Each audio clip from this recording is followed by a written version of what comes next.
آپ کو بھی پتہ ہے, مجھے بھی پتہ ہے, آپ نے ابھی بتایا تھا کہ وہ UBS بینک تھا جو اس کا فائنینس کیا تھا, اس کے سارے جو بانڈ ہیں وہ اسحاق ڈار نے اور شہباز شریف اور ان کی فیملی نے خریدے, جس میں میرا خیال ہے ایک بہت بڑے کاروباری ہیں جو ایک بینک کے مالک بھی ہیں, انہوں نے بھی خریدے, وہ بھی شامل ہے, وہ بھی شامل, وہ سارا ٹپر ایک ہی ہے نا بھائی.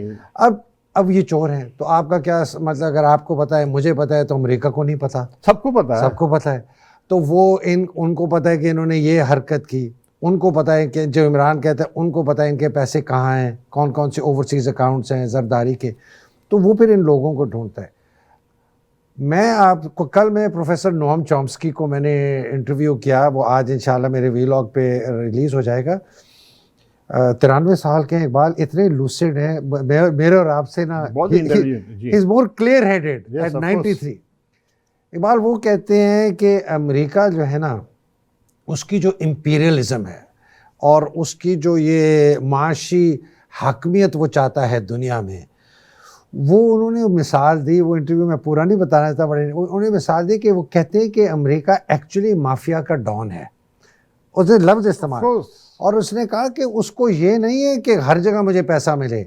وہ کہتے ہیں کہ جس طرح آپ کی گلی میں ایک دکاندار ہے نا, اس نے وہ مہینے کا بھتہ نہیں بھیجا, اب وہ مہینے کا بھتہ بہت چھوڑے, اس سے ڈان کو فرق بھی نہیں پڑتا, جس تیلی سے وہ اپنا سگار لگاتا ہے شاید بھتے کی قیمت اس کی ہو, لیکن اگر اس نے نہیں بھیجا نا, اس کی انا کا مسئلہ ہے. تو وہ اس دکاندار کو پٹوائے گا, بالکل, یا وہ جس طرح وہ ورنہ کہے گا کہ کل دوسرے دکاندار بھی نہیں دیں گے, یہ تو مافیا کا وہ ہے نا, رول ہے. تو کہتا ہے کہ امریکہ 1945 سے جو اس نے حاکمیت کی, اس سے پہلے جو انگریزوں نے کی, اس سے پہلے فرانس نے کی, یہ وہی امپیریلزم ہے کہ بدماشی, کہتے ہیں پیور بندہ. لیکن یہ کس طرح, ہاؤ از اٹ پاسبل, کیونکہ وی ہیو پیپل, ان کے ساتھ ملے ہوئے لوگ ہیں. آپ ہسٹری دیکھیں پنجاب میں اچھا میں اس کو ختم کر, ہاں ایک لائن کہہ دوں, افغانی آئے, سکھ آئے, اس کے بعد انگریز آئے, کس طرح آئے, کیونکہ اندر لوگ ان کے ساتھ ملے ہوئے تھے نا. تو سو میں ایک میر جعفر اور میر صادق اندر بیٹھے ہوئے تھے. اور یہ صرف پاکستان میں بائی دا وے نہیں ہے, جہاں جہاں امریکہ اپنی حاکمیت لانا چاہتا ہے نا, وہ یہ میر جعفر میر صادق ڈھونڈتا ہے. افسوس یہ ہے کہ ہمارے یہاں بہت زیادہ ہیں موجود, بہت بڑی تعداد ماشاءاللہ بہت ہے. اور سب سے زیادہ افسوس کی بات یہ ہے کہ ہمارا جو سب سے بڑا ادارہ ہے, اس کا جو سپہ سالار ہے, وہ سب سے بڑا میر جعفر ہے. اور اگر آپ نے اس کو قابو کر لیا نا, تو آپ نے سمجھا پاکستان کو قابو کر لیا, بیکاز اس کے پاس سب سے زیادہ طاقت ہے. تو جب میں بلاول کی وہ تقریر میں سن رہا تھا کاؤنسل آف فارن ریلیشن میں, وہ 2 سوال ہی سنے, یار ایک بات شرم آ گئی مجھے. وہ ایسے, ایک تو ایسے ایکسنٹ سے انگریزی بول رہا, اور پریٹینڈ ایسے کر رہا ہے جیسے کہ وہ نوام چومسکی ہے, دنیا کا بہت بڑا انٹلیکٹ. اقبال دھیلے کا دل میں کام نہیں کیا اس بندے نے, آدھے دھیلے کا نہیں کیا. اور خیر باقی ان کی باتیں میں نہیں کرتا, جس طرح عمران کہتا ہے 14 سال ہو گئے ابھی تک اردو نہیں بول سکا. لیکن چلیں, میں اس کی ذات پر نہیں جاتا, میں اس کی اہلیت پہ جاتا ہوں, قابلیت پہ. کوئی اہلیت نہیں, کوئی قابلیت نہیں, فورن منسٹر بنا دیا, عجیب گھگو قسم کا بیٹھ گیا. اچھا اب اس سے سوال پوچھا, اس نے فوج کی. اب یہ دیکھیں, یہ فورن منسٹر ہے پاکستان کا, یہ اپوزیشن لیڈر نہیں ہے کہ جی میں اپوزیشن میں ہوں اور فوج عمران کے ساتھ ہے اور ہم فوج کے نہیں, یہ فورن منسٹر ہے پاکستان. اور بیٹھ کے تقریباً اس نے یہ کہا کہ جی یہ فوج جو ہے نا, یہ عمران خان کی رکھیل ہے, یہ اس کی گھر کی.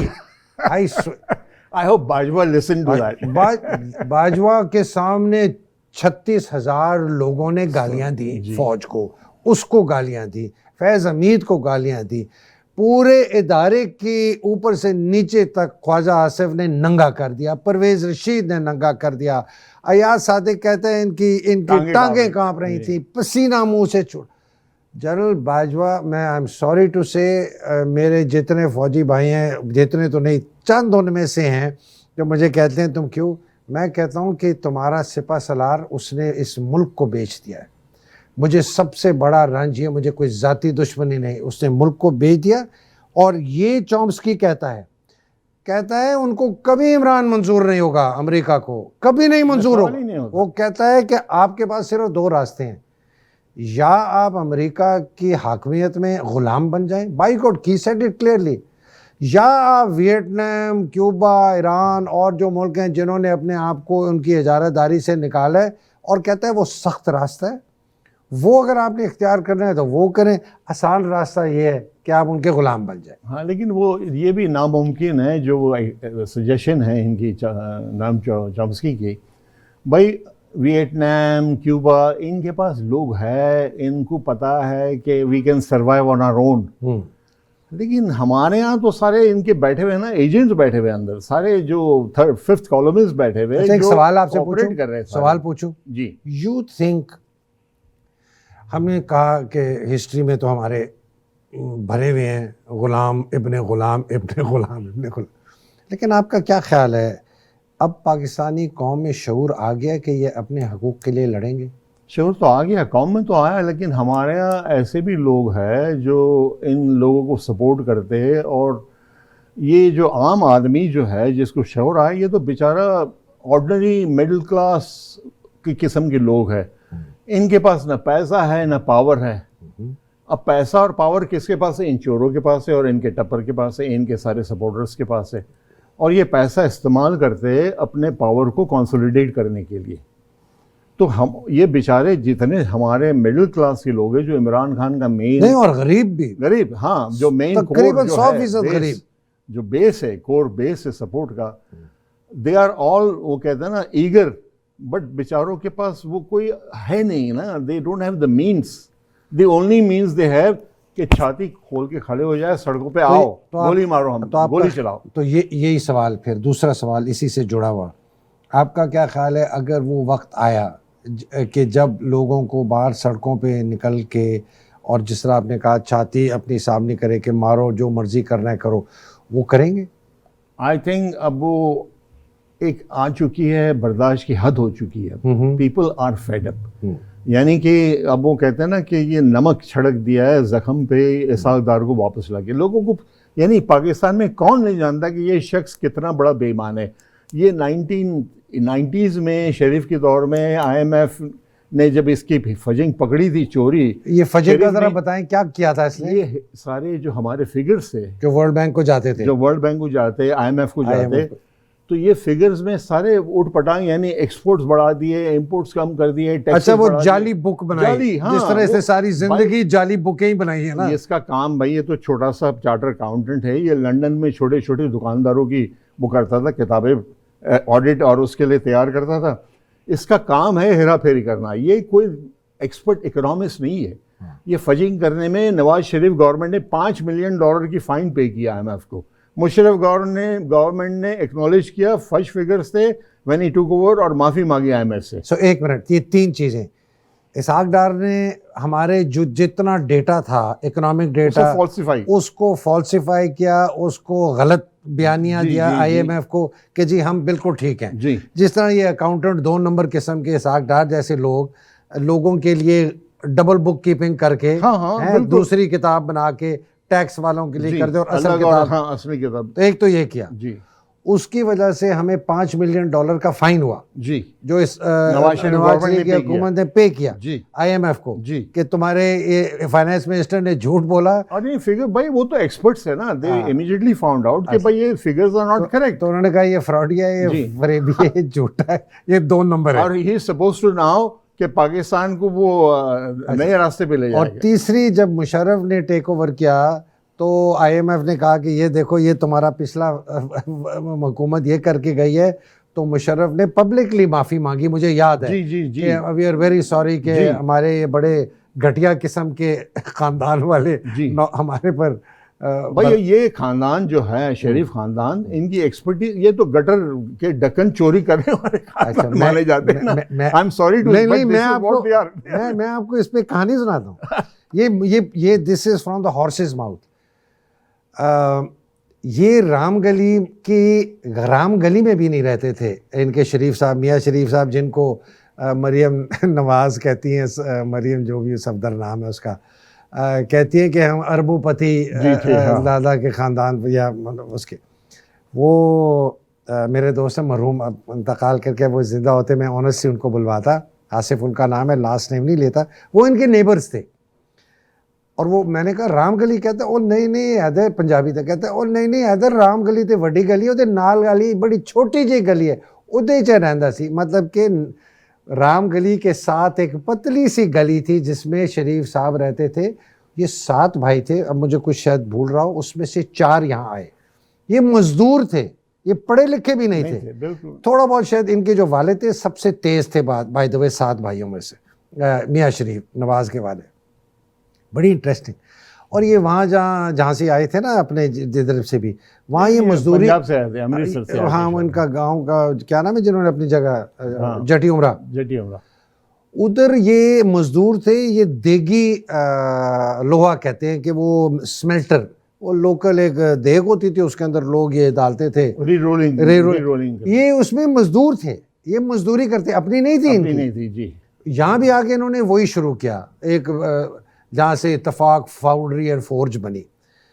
تو یہ بہت تیز تھے, انہوں نے یہ ایک وہاں کام یہ شروع کر دیا, کام تو آتا تھا.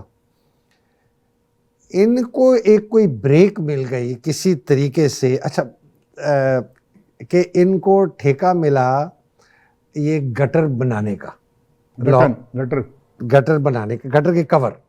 لیکن اس سے پہلے میں بتاؤں, ان کے وہ تھے نام. ان کو پہلے کہتے تھے میاں دونی آلا, دو آنے ہوتے ہیں نا. جی. تو یہ کیوں کہتے تھے, یہ جب جاتے تھے نا یہ دفتر ان کے میونسپل گورنمنٹ, تو یہ جو ادھر وہ چپڑاسی ہوتی ہے ان کو 2 آنے دیتے تھے اس میں کہ یار یہ فائل ادھر لے جاؤ. پھر ان کا نام ہوا میاں اٹھانی آلا, یہ 8 آنے دیتے تھے. ان کا کہیں واسطہ پڑا کسی صاحب سے, میں بھول رہا ہوں کیا, وہ میں نے آرٹیکل لکھا ہے بہت بڑا, اس میں میں نے لکھا ہے فرام رام گلی ٹو رائے ونڈ, کہ رام گلی سے یہ خاندان رائے ونڈ کیسے پہنچا. تو وہ کہتے ہیں ان کو کوئی کانٹیکٹ ہوا نواب آف کالا باغ کے زمینوں پر ٹیوب ویل کو لگانے کا اور ٹھیک کرنا. اچھا, جس صاحب نے اس معاہدے میں شامل تھے, انہوں نے مجھے خود پھر بعد میں خط لکھا, کامنٹ کیا کہ میں اس کا عینی شاہد ہوں, اور جو پیسے دینے گئے تھے وہ میں دینے گیا تھا. ان کی چھوٹی سی ایک دکان تھی تھڑے والی. وہ تھڑے والی کیا ہوتی ہے, وہ تھوڑا سا اونچا ہوتا ہے, اس پہ چوکڑی مار کے بیٹھتے ہیں, وہ نیچے تکیا رکھ کے ساتھ فون ہوتے ہیں, اس طرح کی ان کی دکان تھی. تو ان کو انہوں نے کہا, اچھا بائی دا وے جب انہوں نے اس کا ٹیوب ویل ٹھیک کیا نا, تو یہ رات کو سائیکل پہ تھے بائی دا وے شریف صاحب, اس کا اسکوٹر بھی نہیں تھا, شریف صاحب سائیکل تھی, یہ باہر سوئے زمینوں کے باہر, زمین پہ تھے, بڑے ہوشیار کہ اگر ٹیوب ویل خراب ہو گیا نا تو میں پھر سے جا کے ٹھیک کر لوں گا. یہ تو بڑے خوش ہوئے. ان کی وجہ سے انہوں نے کہا جی میں یہ کرتا ہوں, دیگی ویگی تو میں یہ کر سکتا. ان کو ٹھیکہ مل گیا, بنانے لگے. مزے کی بات کیا, یہ بچے جو ہوتے تھے نا ان کو پیسے دیتے تھے کہ یہ گٹر کے کور چوری کر کے لاؤ. وہ چوری کر کے واپس لاتے, ان کو تھوڑے سے پیسے دیتے تھے, پھر ان کو میونسپلٹی سے آرڈر ملتا تھا, وہی والے ان کو ٹھیک کر کے ان کو رنگ روغن. یہ ہیں اربوں پتی دادا مریم کے, اور ضیاء صاحب کی مہربانی کی ان کو چیف منسٹر بنا دیا. تو آپ سوچیں اس جیسے آدمی کی اپنی اولاد کو کیا پرورش کرے گا. اس جیسے آدمی کی اولاد نواز شریف, شہباز شریف جیسے ڈاکو چور نہیں نکلیں گے. اس جیسے خاندان کی اولاد مریم جیسی چورنی کرمنل نہیں نکلے گی. یہ تو اللہ سبحانہ تعالیٰ کا ان کے اوپر عذاب ہے. یہ تو پروفیشنل ہے, پروفیشنل چور ہے جی, پیدائشی چور, خاندانی چور. لیکن افسوس یہ ہے کہ ملک میں ہمارے جو صاحبان ہیں اوپر جو بیٹھے ہوئے, ہماری جوڈیشری ہے, ہماری اسٹیبلشمنٹ ہے, یہ کس لیے ان کو ٹالریٹ کر رہے ہیں. دیکھیں میں آپ کو بتلاؤں, بریک لے رہے ہیں, ایک بریک لے لیتے ہیں, چھوٹا سا بریک لیتے ہیں ناظرین. بریک کے بعد پھر حاضر ہوتے. Please stay with us. Thank you.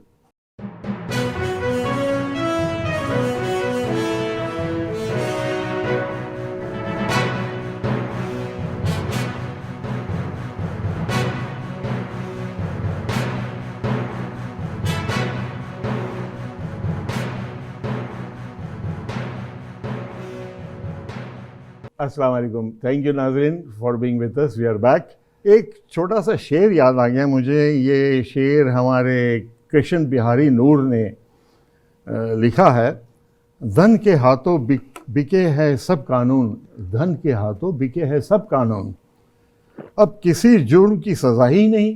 واہ واہ, جو مرضی کر لو بھائی, لوٹو مارو پیٹو جو مرضی. وہ ایم پی اے ہمارے گاڑی چڑھا دیتے پولیس والے پہ, وہ بھی آزاد ہو جاتے. وہ دوسرا جو چتوئی کراچی میں وہ مار دیتا ہے کسی کو, وہ آزاد ہو جاتا ہے.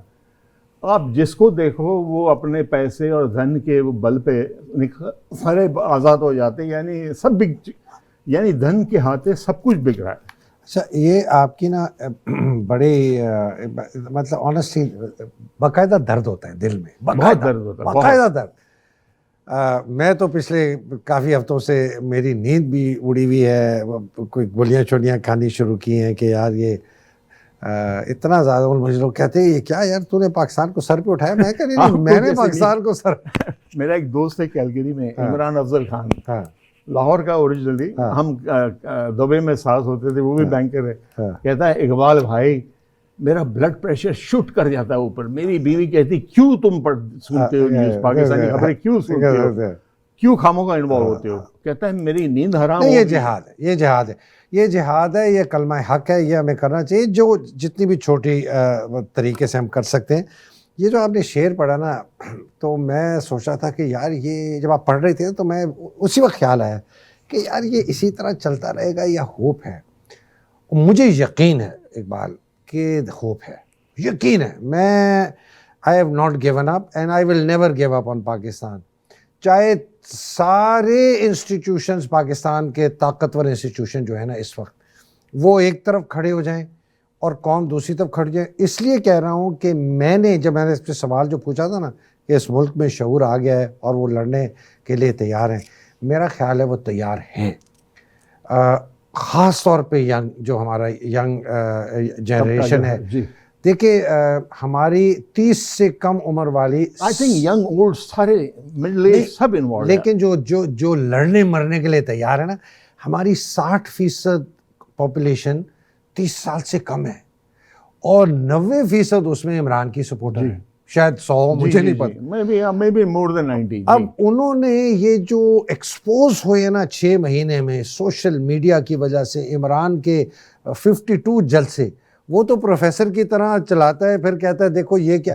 اب سب ایکسپوز ہو گئے. سب سے بڑا ایکسپوز کون ہوا؟ فوج ہوئی, فوج کی لیڈرشپ ہوئی. فوج کی میں ایکسپوز اسی کہتا ہوں, میں فوج کا لفظ استعمال کرتا ہوں, لوگ سمجھتے ہیں میں پوری فوج کی بات کر رہا ہوں. میں پوری فوج کی بات نہیں کر رہا, میں بات کر رہا ہوں جن کے ہاتھ میں فوج کی حاکمیت ہے, اس کی لیڈرشپ, اس کے سینئر جنرل. اور فوج کا ایک طریقے سے میں پورا بھی کہتا ہوں, چونکہ میں وہ بات جس پہ میں یہ بات شروع کی کہ اداروں کی, کہ ان سب کو ایکسپوز کیا. اور یہ فوج, ہماری عدلیہ, ہماری پولیس اور ہماری بیوروکریسی, یہ 4 ادارے آپ لے پہلے. یہ 1860 میں بنائے گئے تھے انگریزوں نے. اس وقت جو ہمارا فوج کا تشخص ہے, اس کا جو سٹرکچر ہے, اس کی جو ٹریننگ ہے, اس کی ہماری ذہنیت جو ہے, جس قسم کا ہے کہ فرد واحد کا حکم مانو, باقی تم کسی کی ملک کے ساتھ تمہارا کوئی پرانا وہ ہے نا سارا. بھائی کیوں انہوں نے کیا کہ بغاوت جب 1857 میں ہوئی, جنگ آزادی جب جس کو ہم کہتے ہیں, انہوں نے کہا ایسی فوج بناؤ جو صرف ایک آدمی کا حکم مانے, جو اس کا سپہ سالار ہے, باقی کسی کا نہیں مانے. عدلیہ کیا بنائی؟ وہ عدلیہ بنائیں کہ لوگوں کو اتنا مارو, اتنا پیٹو کہ وہ کبھی سر بھی نہ اٹھا سکیں. یہ میرے خلاف جو سیڈیشن کا کیس فائل ہوا ہے نا, آپ کو پتہ ہے پاکستان میں نان بیلیبل ہے, وہ 1860 کا قانون ہے. 1860 کا انگریزوں کا بنایا ہوا قانون ہے. بھائی وہ تو ساری کہ انگریز نے کہا, اقبال نے یہ کہا بغاوت میں اس کو اندر کر دو, حیدر نے یہ کہا فائرنگ اسکواڈ اس کو اندر, اس کو. آپ سوچیں وہ قانون ابھی تک پاکستان میں رائج ہے. اور مجھے تو چونکہ جب اب یہ ہوا تو مجھے زیادہ قانون کا پتہ چلنے لگا ہے. میں نے کہا کہ کتنے سینکڑوں ہزاروں شاید لاکھوں لوگ ایسے ہوں گے جن کے اوپر یہ من گھڑت کیس دیوں, جن کو پکڑا جائے گا, ٹارچر کیا جائے گا, ایکسٹارشن ہوگی, فزیکلی مار پہ ہو سکتا ہے, قتل بھی. جی میرے بیٹوں کے خلاف. میرے بیٹے یہاں ہیں, نوکریاں کر رہے ہیں, ایک بیٹا 7 سال سے پاکستان نہیں گیا, ایک 4 سال سے پاکستان, ان کے خلاف انہوں نے ایک وہ دفعہ 406 وہ بھی پہلے نہیں پتا کہ امانت میں خیانت, کہ جی وہ حیدر مہدی کو ایک کوئی صاحب ہیں, انہوں نے کہا جی حیدر مہدی کو میں بہت عرصے سے جانتا ہوں. انہوں نے مجھے کہا کہ میں آپ کو کینیڈا کے ویزا لے کے دوں گا, میں نے ان کو کہا, اور پتہ نہیں کوئی 40 لاکھ روپیہ میرے سے انہوں نے مانگا, میں نے پتہ نہیں ان کو 25 یا 30 لاکھ روپیہ دیا. اس میں ان کے صاحبزادے بھی شامل تھے جو کہ وٹنسز تھے, اس لیے ان کو ایسے ان کو کیا, اور اس کے بعد مہدی صاحب غائب ہو گئے میرا پیسہ لے کے. اب آپ سوچیں یہ کیس, اچھا آبویسلی جنرل باجوہ نے کروایا. میں نے ایک صاحب سے پوچھا کہ جو ان کے جاننے والے بڑے قریب, میں نے کہا بھائی ذرا پوچھے, کہتے جنرل باجوہ کہتے میں نے نہیں کرایا. میں نے کہا میری بات سن, یہ پولیس فارغ بیٹھی ہے پیر ودائی کے جہاں پر کیس رجسٹر ہوا ہے کہ وہ حیدر مہدی کے بیٹوں کے لیے وہ کیس کرے گی, اور مجھے بہت سینئر افسروں نے کہا کہ ہمیں ڈائریکٹ انسٹرکشنز ہیں فرام جنرل باجوہ. میں اپنی بات کرنے کا مقصد یہ تھا, یہ ہے ہمارے انسٹیٹیوشنز کے اندر جو دیمک لگ گئی ہے, لاز اتنے پرانے, پولیس بھی وہی. This shows desperation. اچھا نہیں, پہلے میں سچویشن, ہاں ڈیسپریشن تو ہے, بالکل ہے, پولیس بھی وہی, بیوروکریسی بھی وہی. پولیس بیوروکریسی تو ایک puppets ہے نا. یہ نہیں تبدیل ہوں گے جس طرح کی اس وقت ان کی سوچ ہے, بیکاز یہ غلامانہ انگریز کی بنائی ہوئی سوچ ہے جس میں ابھی تک اکا دکا بیچ میں نکل جاتے ہیں لوگ جو کہ. لیکن مجھے یقین ہے کہ اگر پاکستان کی تاریخ میں کوئی ایسا موقع ہے جس میں ہمارے ملک کی عوام کھڑی ہو جائے گی اور اپنے حقوق کے لیے لڑے گی اور ان برجوں کو گرائے گی, یہ فوج کا جو سپہ سالار اور ان کا جو ایلیٹ کیپچر ہے, اور یہ جوڈیشری کا, اور یہ پولیس کا, اور یہ بیوروکریسی کا, اور یہ جو نام نہاد پارلیمنٹری ڈیموکریسی ہے, اس کا یہ برج گریں گے. لیکن یہ جو برج ہے نا, دیکھیں اوپر سے اگر کولیپس ہوتا ہے نیچے آٹومیٹکلی سب ٹوٹ جائیں گے, دے ول آل بریک اپ. کہتے ہیں نا مچھلی rots from the head, rots from the head and every, وہ کہتے ہیں نا if we reform the top پہ کیا ہے ہمارے army and judiciary. Bureaucrats they are puppets, یہ تو کٹ پتلی ہے نا. بیوروکریٹس تو وہ دیکھتے کہاں which side is the bread is buttered for them. آپ کی پولیس تو بالکل نکمی ہے, وہ تو سارے ان کے ہاتھ میں ہیں, اور جب تک کہ ٹاپ ہم صحیح نہیں کرتے اور جب تک کہ ہمارے ریفارمز نہیں آتے آرمی میں, جوڈیشری میں, یعنی وہ جیسے بہاری صاحب نے کہا, دھن کے ہاتھوں بکتے ہیں سب قانون. اب یعنی anybody who's powerful and rich can get away with murder. یہ ہمارے ملک کا حال ہے. اور ایک چھوٹا موٹا وہ بیچارہ غریب کوئی چھوٹی سی بھی غلطی کر لے, اس کو اندر FIR, اس سے بھتہ لو, اس سے پیسہ لو. اقبال بڑی آپ نے اچھی بات, ایکسکیوز می, آپ نے بڑی اچھی بات کی بڑے اور چھوٹے کی.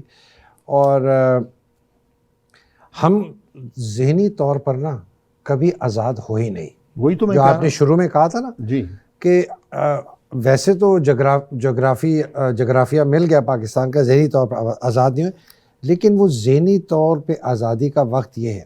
مجھے ایک صاحب نے کہا کہ آپ جو یہ فوج کے متعلق کہتے ہیں ابھی ایک ہی ادارہ رہ گیا ہے جو منظم ہے, اور اگر اس کو بھی کچھ ہو گیا تو پاکستان نہیں بچے گا.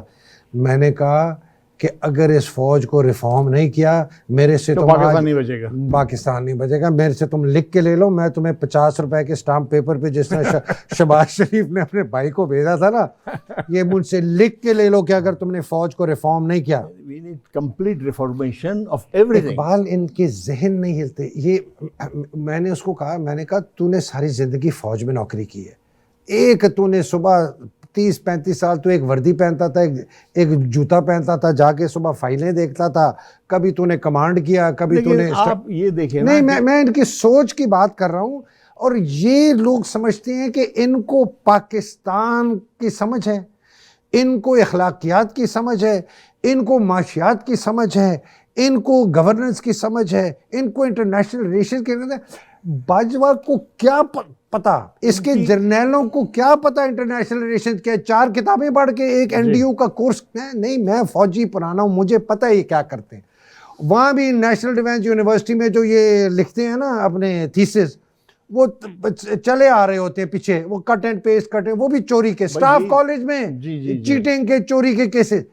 اپنا تو کوئی کام، کتاب یہ کوئی پڑھتا نہیں ہے ان میں سے. میں تو پوچھتا ہوں کیا کتاب پڑھا؟ ہاں کتاب تو کوئی نہیں پڑھی. یہ جرنیل ہیں ہماری فوج کے، نہ اگر کتاب. پڑھے لکھا جو طبقہ ہے ہماری فوج کا وہ ایئر فورس کا ہے. ایئر فورس کے آفیسرز میرے دوست تھے کچھ، very well educated, very well read and very knowledgeable. باقی ہاں نیوی کے بھی کچھ ہے. باقی جو فوج ہے ہماری، میں آپ کو ایک سمپل آنسر دوں. آرمی چیف کی پاور کو انہوں نے کرب کرنا ہے، نپ ان دا بڈ کرنا ہے. نیچے یونٹی آف کمانڈ نہ ہو، اس کی جو ability to posting, transfer, promotion committee بننی چاہیے. یہ بڑا ڈیٹیل. دوسری چیز Iqbal, we need a small army. ہمارے پاس نیوکلیر ویپنز ہیں، ہمیں اتنی بڑی فوج. یہ فوج آپ کسی جرنیل سے پوچھ لیں کہ اگر کل جنگ ہو گئی انڈیا کے ساتھ، کسی جرنیل سے پوچھ لیں. میں نے ان کے 2 4 اسٹار سے پوچھا ہوا ہے کہ اگر جرنیل یہ جو کہ آرمی چیف رہے ہیں ایک صاحب 6 سال، اور میں نے کہا سر اگر جنرل فوج ہو کتنی دیر لڑیں گے؟ کہتا ہے 20 دن میکسیمم، 15-20 دن. اس زیادہ وہ ایندھن ختم ہو جائے گا، میرے سب کچھ ختم ہو جائے. یہ فوج ہمیں، یہ فوج نہیں لڑے گی. اگر ہندوستان کے ساتھ لڑنا ہے تو عوام کو لڑنا ہے. جب تک آپ عوام کو تیار نہیں کریں گے، جب تک آپ کو عوام کو یہ نہیں ہے، نیشنل آرمی نہیں ہے. اور وہ آرمی، نیشنل آرمی کیسے ہوتی ہے؟ چھوٹی فوج اسرائیل کی طرح، جیسے اسرائیل کی طرح جی. اور نیشنل کنسکرپشن. ہر 2 سال کے بعد اقبال بھی جائے، بندوق اٹھائے، 6 مہینے کی ٹریننگ لے، واپس آ جائے. بھائی لین ہو گئے تھے نا، لین اینڈ مین. لین ہے. تو اسرائیل جب گھرا ہوا تھا اپنے دشمنوں میں، 1967 سے پہلے کی بات کر رہا ہوں، تب بھی ان کی اتنی چھوٹی سی اسٹینڈنگ آرمی تھی، اس لیے کہ ان کے پاس بندے ہی نہیں تھے نا، وہ افورڈ ہی نہیں کر سکتے. جی. تو انہوں نے چھوٹی سی فوج بنائی اور ایسا سسٹم بنایا کہ جیسی جنگ کو 24 سے 48 گھنٹے میں 5 لاکھ آدمی. وہ سوئٹزرلینڈ کا وہی سسٹم ہے. ہاں میرا خیال ہے ان کی جو اسٹینڈنگ آرمی اسرائیل کا، ایم ناٹ رانگ، اس وقت میرا خیال ہے شاید 50 یا 65 ہزار کی تھی. وہ 48 سے 72 گھنٹے میں 5 لاکھ لوگ لے آتے تھے. ہمیں اس قسم کا، this is the kind of army we need. ہمیں 200-250 جرنیل نہیں چاہیے جو ہر بندہ اس کے لیے گھر ہے، اس کے لیے پلاٹ ہے. اور جب یہ 55-60 ان کی جو کمپنیاں ہیں فوجی فاؤنڈیشن میں یہ جاتے ہیں، تو وہ 55-60 جرنیل جو ہیں وہ جب جاتے ہیں ادھر نئی گاڑی خریدتے ہیں. اور گاڑی بھی کون سی؟ BMW، اتنی مہنگی، خدا کی قسم میں نے دیکھ. اور میں نے کہا یہ گاڑی پھر کیا ہوتا ہے؟ کہتے جی 2 سال کے بعد جب میں جاتا ہوں تو یہ میری ہو جاتی ہے. پھر جو نیا جرنیل آتا ہے وہ نہیں خریدتا ہے. اور ہم غریب ہیں. اور یہ ٹیکس فری فوجی فاؤنڈیشن چلاتے ہیں کہ جی ہم نے جو ہے نا، جو ہمارے ویٹرنز ہیں، شہید ہیں، ان کے لیے کرتے ہیں. بہت اچھا کرتے ہیں، ان کے لیے کرتے ہیں، لیکن صرف ان کے لیے کریں. آپ ان کے آڑ میں اپنے لیے BMW اور بڑے بڑے گھر. اور ہم غریب ملک ہے بھائی، اور ہم دنیا سے کہتے ہیں پیسہ. میرا ایشو پاکستان آرمی سے یہ ہے کہ ہم ایک غریب ملک ہیں، اس کے اندر ایک امیر فوج نہیں ہو سکتی. سیدھی سی، اگر ہم غریب ملک ہے فوج بھی غریب ہوگی. یہ کہتے ہیں جی دیکھیں باقی سارے ادارے کچھ نہیں ہے. میں نے کہا اگر اتنا ہی پیسہ، اس سے آدھا پیسہ ہم اپنی پولیس فورس پہ لگاتے، ان کو بھی اسی قسم کی ٹریننگ دیتے جس طرح آپ کو ٹریننگ ہے. نہیں مجھے بھائی یہی وہی لوگ ہیں نا، ایک باپ کا بیٹا سپاہی بنتا ہے، ایک باپ کا بیٹا کانسٹیبل بنتا ہے، ایک بھائی فوج میں جاتا ہے کپتان بنتا ہے، ایک بھائی پولیس میں جاتا ہے ASP بنتا ہے. فرق کیا ہوتا ہے؟ ادھر کی ٹریننگ، ادھر کی ٹریننگ. وہ چور اچکا ڈاکو، یہ ریلیٹیولی کلین، مور ڈسپلن. ایک ہی باپ کے 2 بیٹے.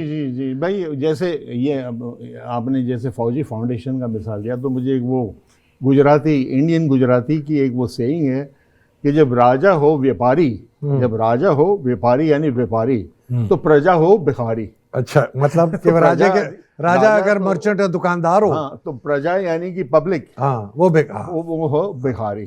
تو ہمارا وہی حال ہے کہ بھائی راجے ہمارے تو بہت ایک نہیں ہے نا، جو ویاپاری بنے ہوئے، اور ساری جنتا جو ہے وہ بیچاری بھکاری بن گئی. میں کنکلوژن میں آپ کو اقبال یہ کہوں گا کہ ہمارے پاس صرف ایک راستہ ہے سروائیول کا، اور وہ راستہ یہ ہے کہ we have to fight for our independence. ہمیں اپنی جو سیلف رسپیکٹ ہے نا اور انڈیپینڈنس کے لیے لڑنا پڑے گا. اگر نہیں کیا تو ہم اور تباہ ہو جائیں گے. تو بس وہ عراق کو دیکھیں نا. مجھے ایک عراقی ملے 3-4 دن پہلے, میں نے ان سے پوچھا یار کیا حال ہے؟ کہتا ہے بہت برا حال. میں نے کہا ٹھیک ہوگا, ہنسنے لگا. کہتا ہے جب لکڑی کو آگ لگاتے ہو اس کے بعد وہ لکڑی رہتی ہے یا کوئلہ بنتا ہے؟ لکڑی ایک دفعہ آگ لگ گئی نا وہ واپس لکڑی نہیں بنتی. سوال ہی نہیں. وہ تو کہتا ہے عراق کوئلہ ہے, تو پاکستان کو کوئلے سے اگر بچانا ہے تو ہمیں لڑنا پڑے گا اپنی آزادی کے لیے. اور عمران خان کے لوگ بڑا کرٹیسائز کرتے ہیں, میرے جو فوجی ہیں وہ بھی کہتے ہیں وہ یہ وہ اور میں نے کہا یار جاؤ گو ٹیک اے ہائیک. وہ واحد آدمی ہے جس نے اس ملک کی کانشسنس کو اجاگر کیا, اور واحد آدمی ہے جو کہہ رہا ہے کہ ہمیں اپنی آزادی کے لیے, حاکمیت کے لیے اور جسٹس کے لیے, رول آف لاء کے لیے لڑنا ہے. اگر تم انہیں ڈاکو, فریب, چور اور چکوں کے ہاتھ میں, زندگی بھی کیا زندگی, ہاں یہ زندگی بھی کیا زندگی. میں تو کہوں گا جیسے وہ شعر اور ان کا ہے کرشن بہاری کا کہ زندگی موت تیری منزل ہے. ہاں زندگی موت تیری منزل ہے, دوسرا کوئی راستہ نہیں. اچھا یہ زندگی سے فائدہ کیا, یہ تو ختم ہونا نا, ختم ہونی ہے. مجھے ایک چیز نہیں سمجھ آتی. اگر مجھے نظر آ رہا ہے نا کہ میں اگر یہاں سے جاؤں گا تو آگے میں ایک کنویں میں گروں گا تو میں رک جاؤں گا. جی مجھے یہ نہیں سمجھ آ رہا کہ یہ جو فوجی جرنیل باجوہ سمیت یہ جو بڑے بڑے ہمارے بیوروکریٹس ہیں اور ہمارے پولیس کے افسر اور یہ بڑے بڑے اور جوڈیشل, ان کو یہ نظر نہیں آ رہا کہ پورا پاکستان, سنیں, پورا پاکستان میں آگ لگ جائے گی. پورے پاکستان میں یہ لوگ بھی نہیں بچیں گے. نہیں, کوئی نہیں بچے گا. ان کے گھر نہیں بچیں گے, ان کے خاندان نہیں بچیں گے, ان کے بچے نہیں بچیں گے, ان کی اولاد نہیں بچے گی, ان کا کاروبار نہیں بچے گا, ان کے بڑے بڑے محل نہیں بچیں گے. اسی ڈر کے مارے یہ خود ان کا باہر بہت کچھ ہے نا. نہیں سر, میں اپنی سروائیول کی بات, اگر باجوہ کو یہ پتا ہے کہ میرے گھر میں آ کے کل آگ لگا دے گا ایک موب, میں ایک بات کرتا ہوں, اور جو کہ دن آ سکتا ہے, تو یار اسی خوف کے چکر میں ان کو یہ جو ہے ایک فری اینڈ فیئر الیکشن کراؤ کہ ایسا ایک عمران آئے کہ وہ اس خانہ جنگی سے اس ملک کو روکے. لیکن وہ تو چاہتے نہیں, ایماندار آیا نا بھائی صاحب, تو اپنی سروائیول کے لیے بھی نہیں چاہتے. ارے بھائی سروائیول ان کے پاس بہت راستے ہیں نکلنے کے لیے یار, پتلی گلی سے وہ کہتے ہیں نا نکل جائیں گے. تو 8, 10, 15, 20 بھاگ جائیں گے. باقی بھائی جب آپ کا ایک ڈیکوائٹ جو فائنینس منسٹر پرائم منسٹر کے پلین میں بھاگ جاتا ہے, پرائم منسٹر کے پلین میں واپس آتا ہے, اس کو آپ فائنینس منسٹر, آپ کو اس کو خزانے پہ بٹھا دیتے ہو, چور کو, ہاں, تو اس ملک کا پھر کیا حال ہوگا, پھر کیا ہو سکتا ہے یہ مجھے بتائیے. What is the going to unless, وہی میں نے کہا نا کہ پبلک جو ہے بیئرنگ دیئر چیسٹ کہ ہم سے برداشت نہیں ہوتا, مارنا ہے مارو, لیکن ہم نے یہ ٹالریٹ نہیں کرنا. میرا خیال ہے ایونچولی یہ ہو جائے گا, میرا خیال ہو جائے گا.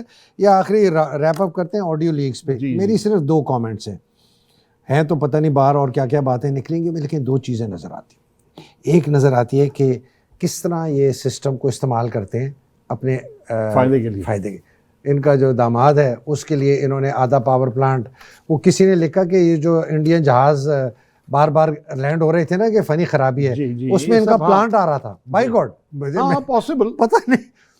اور دوسرا, اب آپ سوچیں الیکشن کمشنر آف پاکستان کو کہہ رہے ہیں اس تاریخ کو یہ کر رہا, تو یہ جو سسٹم ہے نا اس کو انہوں نے قابو کیا ہوا ہے, ہاسٹیج کیا ہوا ہے. اور یہ سسٹم تو ختم ہو چکا ہے, ان کے پاس گیا. ان کے پاس طاقت کہاں سے آئی ہے, ان کے پاس طاقت کہاں سے آئی ہے, نہیں طاقت کہاں سے آئی, کس کے پاس, مریم کے پاس, شہباز کے پاس. یہ تو اوپر بیٹھا ہے نا جو پپیٹیئر, کون ہے obviously کون پتا ہے, جنرل باجوہ. اور کیا جنرل باجوہ, تم لوگ کہتے ہیں تو ان کے پیچھے پڑے ہوئے ہو.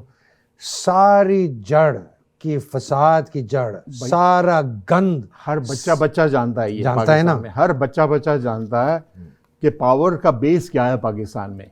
یہ چوروں کو واپس آنے کی کس نے اجازت دی, ان چوروں کو حکمران کس نے بنایا, یہ سب جانتا ہے, ہر بچہ جانتا ہے.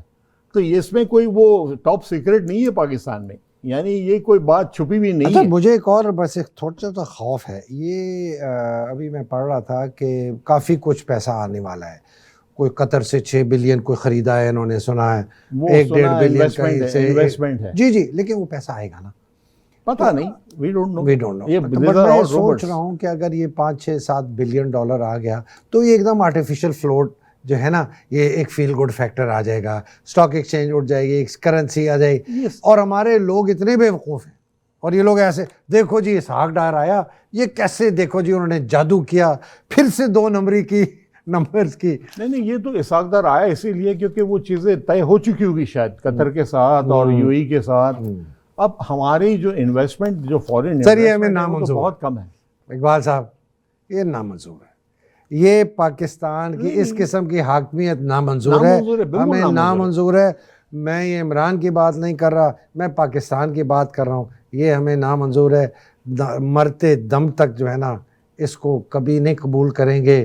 ہماری زندگی میں پاکستان آزاد ہو گیا, 100 بسم اللہ, نہیں آزاد ہوا, اللہ سبحانہ تعالیٰ سے دعا کریں گے کہ کبھی اس کو اچھے دن دیکھنے کو ملے. میں تو بھائی ایک چیز کی وہ ان کنکلوژن جو ہمارے سندھ میں اور بلوچستان میں بیچارے غریب جو مارے گئے ہیں, میں کہتا ہوں کہ قوم جو ہے اگر کچھ کرنا ان کے لیے کیجئے کچھ. وہ بیچارے ان کی تو وہ قمیض بھی ان کے بدن پہ نہیں رہی, ان کی زمین بھی چلی گئی, ان کے جو تھا تھوڑی بہت جو ان کی تھی کیٹل شیٹل سب ختم ہو گئی. یعنی وہ تو بالکل لاچار غریب بیچارے مارے گئے, پس گئے. اللہ یہ ہمارے حکمران نہیں کرنا کچھ ان کے لیے, یہ حرام یہ آئی ایم سوری یہ حرام کی کھائے ہوئے, ان کے منہ پہ حرام کی لگی ہوئی ہے. یہ کبھی کسی کے لیے نہیں, یہ اپنے محلوں میں بیٹھ کے مزے کرنے, لیموزینز میں گھومنے ہیں, بلٹ پروف مرسیڈیز میں گھومنا ہے. تو ان غریبوں کے لیے ہمیں عوام کو ہی کرنا ہوگا. ابھی جو وہ 6000 سی سی کی گاڑی کی خبر آئی نا, انہوں نے بعد میں کہا یہ بالکل غلط ہے, اور ایکسپریس ٹریبیون کو نوٹس بھی دے دیا. بالکل جھوٹ ہے جو نوٹس دیا ہے, بالکل صحیح خبر تھی. 6000 سی سی گاڑی بلٹ پروف امپورٹ کرنے کی بالکل صحیح خبر تھی. نوٹیفیکیشن FBR سے نکالا اس بندے نے. یہ تو جو پبلک ہو گیا تو انہوں نے ان کو جو پسینے چھوٹ گئے جنرل باجوہ صاحب کو, انہوں نے کہا یار واپس کرو واپس. اسی بات پہ وہ ایک اور شعر یاد آ گیا, سچ گھٹے یا بڑے, سچ گھٹے یا بڑے تو سچ نہیں رہے, سچ نہیں رہتا. پھر وہ جھوٹ کی کوئی انتہا نہیں. وہ کہتے ہیں نا جھوٹ کی کوئی انتہا. یہ ہمارے یہ مریم, دونوں مریم کو بھی یہ سمجھنا چاہیے کہ جھوٹ آپ کس طرح پہ بولو, سچ تو سچ ہی رہے گا. وہ کہتے ہیں نا کہ سوئے ہوئے کو تو اٹھا سکتے ہو, لیکن جو سویا نہیں ہے نا اس کو نہیں جگا سکتے. اگر میں جھوٹ موٹ کا سویا ہوا ہوں نا, آپ جتنا مرضی مجھے جوڑے, تو یہ وہ لوگ ہیں ان کے ضمیر ہم کیسے جگائیں ہیں, یہ تو بالکل ختم ہوئے لوگ ہیں. چلیں اجازت ناظرین, اجازت. Thank you for being with us, اور انشاءاللہ تعالیٰ پھر ہم حاضر ہوں گے.